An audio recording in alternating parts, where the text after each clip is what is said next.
Bismillahirrahmanirrahim. Assalamualaikum warahmatullahi wabarakatuh. Alhamdulillahi rabbil alamin. Wabihi nasta'inu ala umuri dunya waddin. Asyhadu an la ilaha illallah wahdahu la syarikalah. Wa asyhadu anna Muhammadan abduhu wa rasuluh. Sallallahu alaihi wa ala alihi wa sahbihi wa man tabi'ahum bi ihsanin ila yaumiddin. Wa sallama tasliman katsira, amma ba'd. Ma'asyiral muslimin wal muslimat, hadirin wal hadirat, para pemirsa, para pendengar yang dirahmati dan dimuliakan oleh Allah. Alhamdulillah, puji syukur kita panjatkan kehadirat Allah Subhanahu wa taala Rabbul Alamin atas berkat rahmat, taufik, hidayah dan inayahnya kita dapat berjumpa kembali dalam kajian pada setiap malam Sabtu dari pembahasan Al-Fiqhul Muyassar dari Kitabun Nikah wa Talaq. Naam, dan pada malam hari yang berbahagia ini insyaallah taala kita akan memasuki pembahasan tentang bab yang baru, bab yang ke-6, yaitu tentang masalah al-zihar. Naam, para pemirsa yang dirahmati dan dimuliakan oleh Allah, di sini dikatakan oleh pengarang Al-Babus Sadis, bab yang ke-6, fi zihar, tentang masalah zihar. Tentang masalah zihar. Apa itu zihar? Di sini diterangkan oleh penulis, ta'rifuz zihar wa hukmuhu. Definisi apa itu zihar dan hukum zihar. Ta'rifuz zihar, definisi zihar. Az-ziharu lughatan ma'khudun minadh-dhahri. Naam. Zihar secara bahasa diambil dari kata al-zahar. Al-zahar artinya punggung. Ya, darinya diambil kata al-zihar.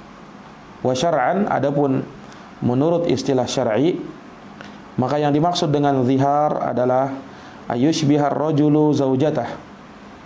Seseorang menyerupakan istrinya fil hurmati, dalam keharaman, bi ihda maharimih, dengan salah satu dari mahram-mahramnya, binasabin, ya, entah dengan mahram karena nasab, au radha, atau karena susuan, au musaharah, atau karena ikatan perkawinan atau periparan, au bi ba'dihha, atau ya dia menyerupakannya dengan sebahagiannya. Nah, fayaqulur rajul idza arada al-imtina' anil istimta' bi zaujatihi, maka seorang laki-laki berkata apabila dia ingin untuk meninggalkan dari istimta' bi zaujati, ya, bersenang-senang dengan istrinya atau melakukan hubungan badan dengan istrinya, apabila dia ingin meninggalkan hal tersebut, dia mengatakan, ya, sebagai bentuk zihar, dia katakan, anti alayya ka dhahri ummi, engkau atas diriku seperti punggung ibuku. Nah, ini ucapan zihar namanya. Tatkala dia menyerupakan istrinya dengan ibunya, dia katakan engkau seperti punggung ibuku. Ya, artinya sebagaimana, ya, seseorang tidak boleh menggauli ibunya sendiri, maka tatkala dia menyerupakan istrinya dengan hal tersebut, maka menjadi haram bagi dia untuk melakukan hubungan dengan istrinya, karena dia menyerupakannya dengan ibu kandungnya sendiri. Nah, itulah namanya zihar. Jadi zihar, seorang laki-laki atau seorang suami, dia ingin meninggalkan untuk tidak lagi, ya, bersenang-senang dengan istrinya atau melakukan jima, hubungan badan dengan istrinya, sehingga dia mengatakan engkau bagiku seperti punggung ibuku. Au ukhti, atau dia mengatakan engkau seperti saudari perempuanku. Au ghairihima, atau selain keduanya. Famata fa'ala dzalika, maka kapan dia melakukan hal tersebut, faqad dhahara min imra'atih, maka sungguh dia telah melakukan zihar terhadap istrinya sendiri. Nah, jadi ini definisi dari zihar. Ya, kesimpulannya, zihar itu, ya, adalah tatkala seseorang suami dia menyerupakan istrinya, ya, dengan salah satu dari mahramnya, entah ibunya, saudari kandungnya, atau selainnya. Engkau seperti punggung ibuku. engkau seperti saudariku. Ya, sebagaimana seseorang diharamkan untuk menggauli saudari kandungnya atau ibu kandungnya, ya, dan siapa saja yang menjadi mahramnya, maka tatkala itu dia katakan kepada istrinya, maka istrinya menjadi haram bagi dia. Menjadi haram bagi dia sebagaimana haram bagi dia untuk menggauli mahramnya. Nah inilah yang namanya zihar. Nah, dan para ulama mengatakan bahwa yang namanya zihar itu terjadi dari seorang suami kepada istrinya. Dari seorang suami kepada istrinya. Tidak terjadi kalau permasalahannya dari seorang tuan kepada budaknya. Itu tidak terjadi. Yang namanya zihar itu khusus untuk suami istri. Nah, dan juga para ulama menyebutkan bahwa zihar itu tidak akan terjadi dari orang gila, ya, atau orang yang tidak waras lagi, atau orang yang sedang mabuk tidak sadar dengan ucapan dan perbuatannya. Nah, ini tidak akan terjadi darinya walaupun terucap kalimat-kalimat tersebut. Dan ini berdasarkan ijma kesepakatan para ulama. Sebagaimana halnya juga zihar tidak akan terjadi dari seorang laki-laki yang masih kecil, yang belum balik. Nah, yang belum balik. Ya. Jadi zihar terjadi dari seorang suami kepada istrinya dalam keadaan dia sadar. Ya.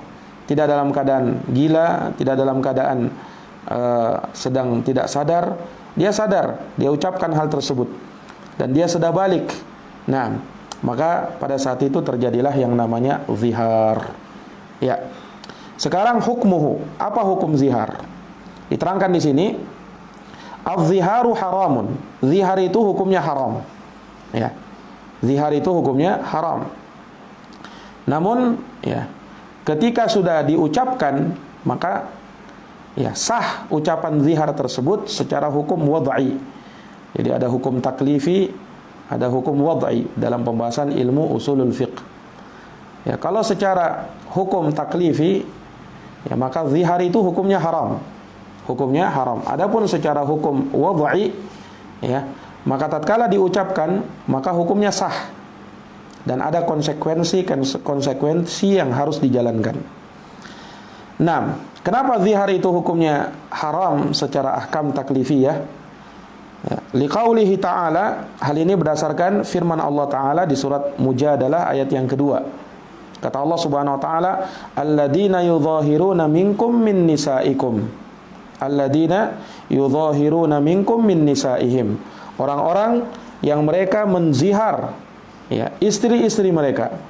Orang-orang yang diantara kalian dia menzihar istri-istri mereka.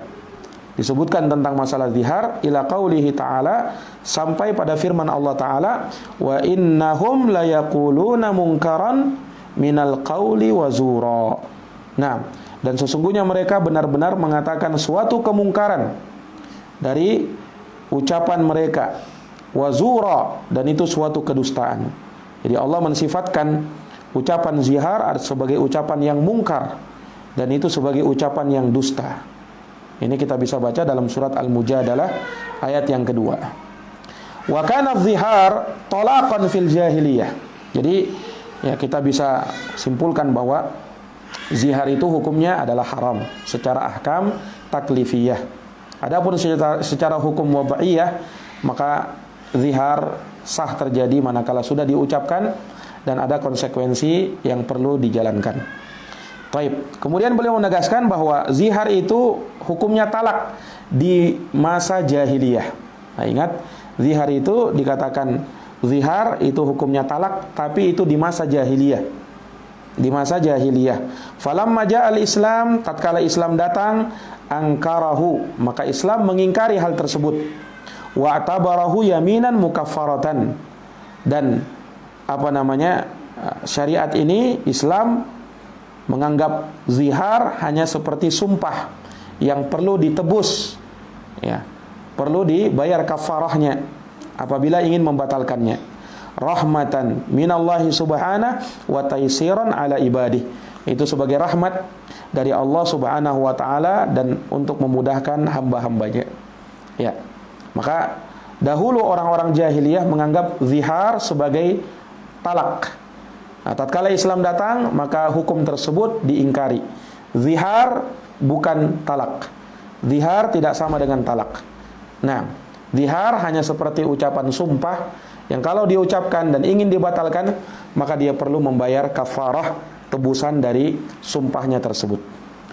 Nah, para pemirsa yang dirahmati dan dimuliakan oleh Allah Subhanahu wa taala, kemudian dikatakan oleh penulis di sini, fayuhramu 'alal mudhahir wal mudhahar minha istimta kullin minhuma bil akhar bijima'in wa dawa'ihi kal qubla wal istimta bima dunal farj qabla takfir.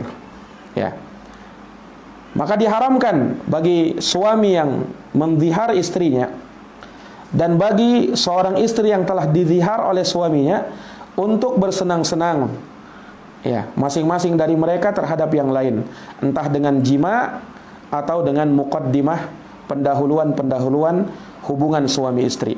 Kal qublah, seperti ciuman, ya, wal istimta bimadunal faraj, atau bersenang-senang, ya, bernikmat-nikmat dengan pasangannya namun dari selain kemaluannya, qabla takfir.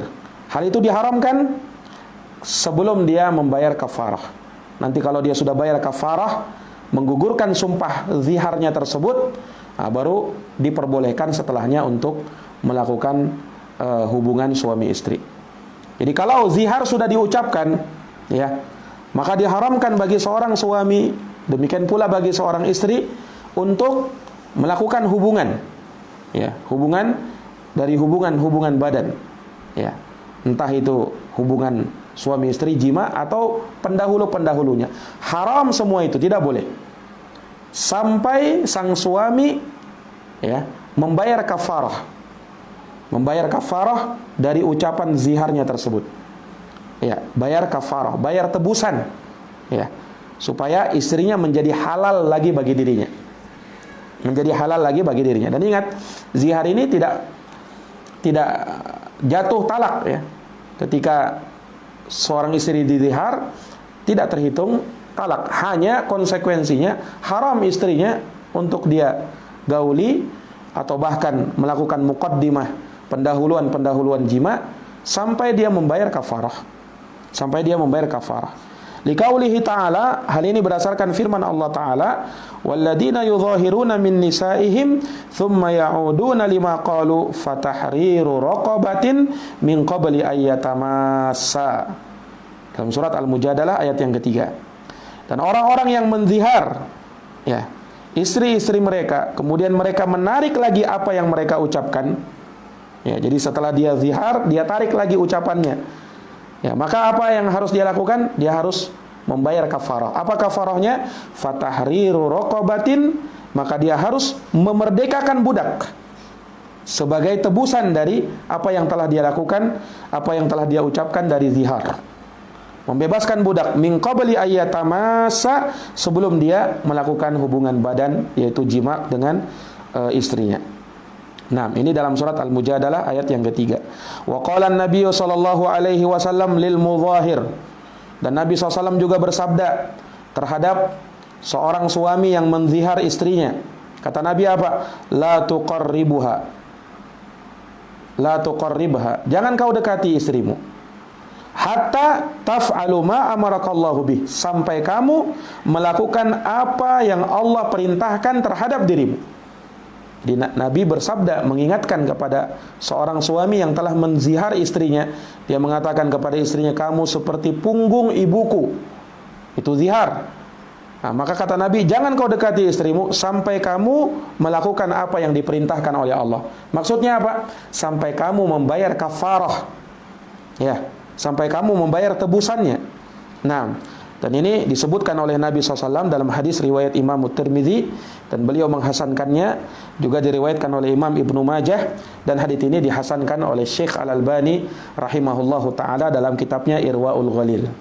Nah, maka ini menunjukkan, ya, bahwa ada konsekuensi yang harus dilakukan manakala seseorang telah melakukan atau mengucapkan zihar kepada istrinya, dan ada tebusan atau kafarah bagi siapa yang menarik kembali ucapan ziharnya tersebut. Nah, sekarang kita akan rinci di sini apa bentuk kafarahnya. Kafaratu zihar. Ya, kafara atau tebusan dari zihar.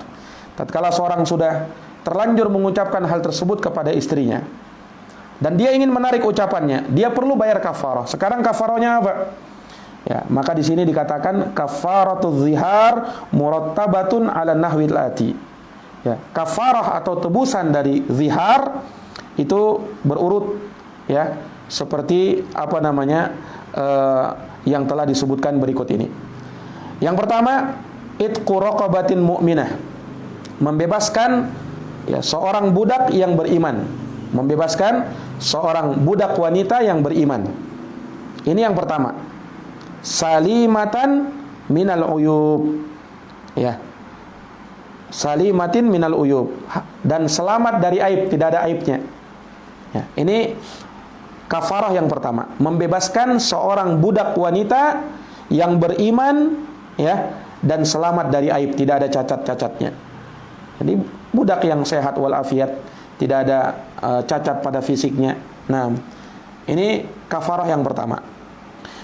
Nah, kemudian kalau tidak ada atau tidak mendapatkannya, apalagi di zaman sekarang sudah tidak ada lagi perbudakan, maka apa yang perlu dia lakukan? Nah, maka bisa dilakukan perkara yang kedua, ya, sebagai kafarah yang kedua. Fa illam yajid ar-raqabah, kalau dia tidak mendapatkan seorang budak wanita, aulam yajid samanaha, atau dia tidak mendapati harga dari budak tersebut, soma syahraini qamaraini mutatabi'aini. Ini kafarah yang kedua, yaitu dia berpuasa 2 bulan berturut-turut. Harus berpuasa 2 bulan berturut-turut. La yafsal baina asyahraini illa bisaumin wajibin ka saumi Ramadan au iftari wajibin kal iftari lil Aid wa ayyamit tasyriq wal iftar lil marad was safar. Ya, maka dia harus berpuasa 2 bulan berturut-turut, tidak boleh terpisah, ya, dan tidak boleh ada jeda antara 2 bulan ini. Ini tidak boleh, misalnya dia selang-seling, ya, dia mau puasa dulu di bulan Rajab misalnya, kemudian nanti berpuasa lagi di bulan lain. Tidak boleh, harus berturut-turut, ya, harus berturut-turut. Tidak boleh dia misalnya hari ini saya mau puasa, besok tidak usah dulu lah. Tidak boleh, harus berturut-turut 2 bulan. Ini konsekuensi, ya, yang cukup berat, apalagi bagi orang yang berat menjalankan ibadah puasa. Nah, dia perlu berpuasa 2 bulan berturut-turut. Yang tidak boleh, ya, antara puasa 2 bulan tersebut dipisahkan dengan sesuatu yang lain untuk tidak berpuasa. Ya, illa bisaumin wajibin, kecuali kalau itu terpisahkan dengan puasa wajib. Ya, misalnya dia mulai, ya, berpuasa untuk menebus, ya, ziharnya di bulan Sya'ban. Mulai dia berpuasa. Habis bulan Sya'ban kan datang bulan Ramadan. Ya, tentunya sekarang dia berpuasa Ramadan. Nah, kalau seperti ini boleh dipisah dengan bulan Ramadan karena darurat. Nah, Ramadan tidak mungkin diakhirkan. Nah, sehingga dia boleh nanti berpuasa, ya, untuk menyambungnya setelah selesai Ramadan, baru dia melakukan ibadah puasa dilanjutkan, ya, 1 bulan lagi karena 2 bulan. Ya, kalau terpisah dengan puasa yang wajib kasomi Ramadan, seperti puasa Ramadan, nah, maka ini udzur, tidak masalah. Au iftar wajib, atau dia pisahkan karena ada, ya, berbuka yang sifatnya wajib. Apa berbuka yang sifatnya wajib? Kal iftari lil Id, seperti berbuka di hari Id. Tidak boleh ada yang berpuasa di hari Id. Nabi melarang berpuasa di hari Id. Wa ayyamit tasyriq, dan juga di hari-hari tasyriq. Nah, jadi ada 5 hari yang kaum muslimin diharamkan berpuasa. Yang pertama Idul Fitri, yang kedua Idul Adha, yang ketiga dan keempat serta kelima itu adalah ayyamut tasyriq. 3 hari ayyamut tasyriq, pada tanggal 11, 12 dan 13 Dzulhijjah. Itu diharamkan untuk menjalankan ibadah puasa. Nah, kalau misalnya, ya, dia pada saat berpuasa 2 bulan tersebut, ya, masuk misalnya hari Id, ya, atau ayyamut tasyriq, nah, maka dia perlu untuk tidak berpuasa di situ, dan itu tidak mengapa. Setelahnya baru dia lanjutkan lagi, tidak masalah. Tidak perlu mengulang dari awal. Ya. Berbeda kalau tidak ada udzur. Nah, hanya sekedar dia pengen berbuka dulu. Dia sudah misalnya berpuasa 1 bulan 15 hari. Ya. 1 bulan 15 hari, tinggal 15 hari lagi. Ya, maka pada hari yang berikutnya, hari ke-16, dia tidak ingin puasa. Tidak ada uzur bagi dia. Nah, maka dia, kalau dia mau berpuasa lagi, harus mengulang dari awal lagi. Nah, karena 2 bulan berturut-turut. Ya. 6. Wal iftar lil marad was safar. Juga ya, kalau ada uzur syar'i seperti berbuka karena sakit, ya, mau bagaimana lagi kalau dia sakit, tiba-tiba jatuh sakit. 6. Au was safar, atau berbuka karena safar. Ini juga membolehkan bagi dia, ya, kalau misalnya karena uzur tersebut tidak masalah dia berbuka dan dia boleh lanjutkan lagi setelahnya. Nah, maka ini kafarah yang kedua. Jadi kafarah yang pertama membebaskan budak. Kalau tidak sanggup, maka berpuasa 2 bulan berturut-turut. Ada kafarah yang ketiga. Ini yang dijelaskan, yang jim.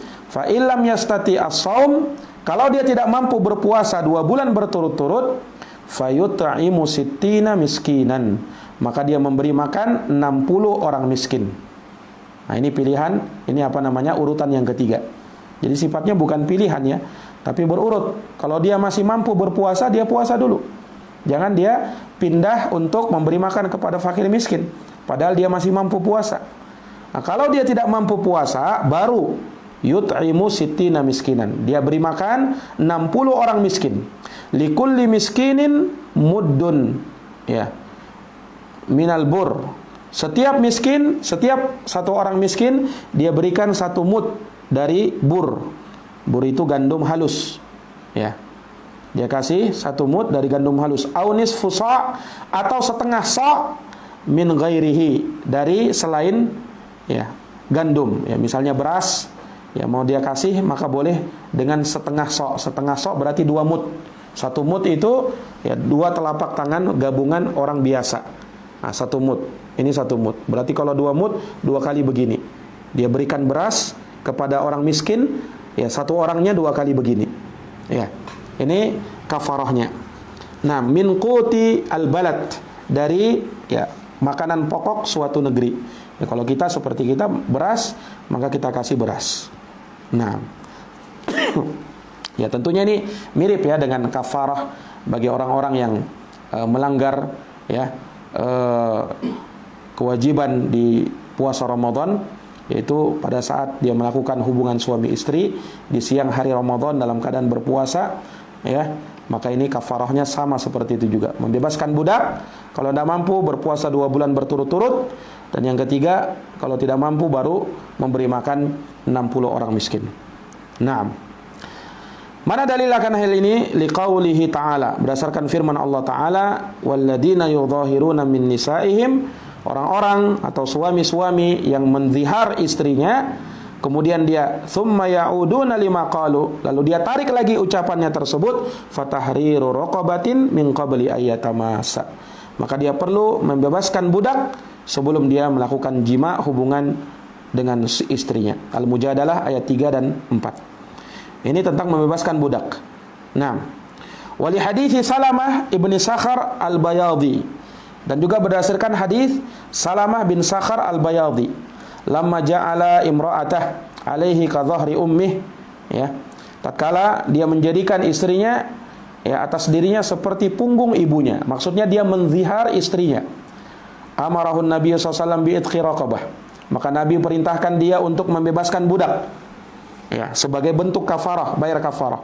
Fa illam yajid fasiyamu syahraini mutatabi'ain, kalau dia dah dapat, ya, dia dah dapat budak, maka dia berpuasa 2 bulan berturut-turut. Fa illam yajid, kalau dia tidak dapat juga, fal it'am, baru memberi makan 60 orang miskin. Jadi tentang berpuasa 2 bulan berturut-turut dan memberikan makan 60 orang miskin, ini tidak dijelaskan di dalam ayat, tapi dijelaskan di dalam hadis Rasulullah SAW. Hadisnya riwayat Imam Tirmidzi dan beliau menghasankannya, juga diriwayatkan oleh Imam Abu Daud, Ibnu Majah, dan disahihkan oleh Syekh Al-Albani rahimahullahu taala di dalam kitab Irwaul Ghalil, di dalam kitab Irwaul Ghalil. Nah, maka ini para pemirsa, para pendengar yang dirahmati dan dimuliakan oleh Allah Subhanahu wa taala.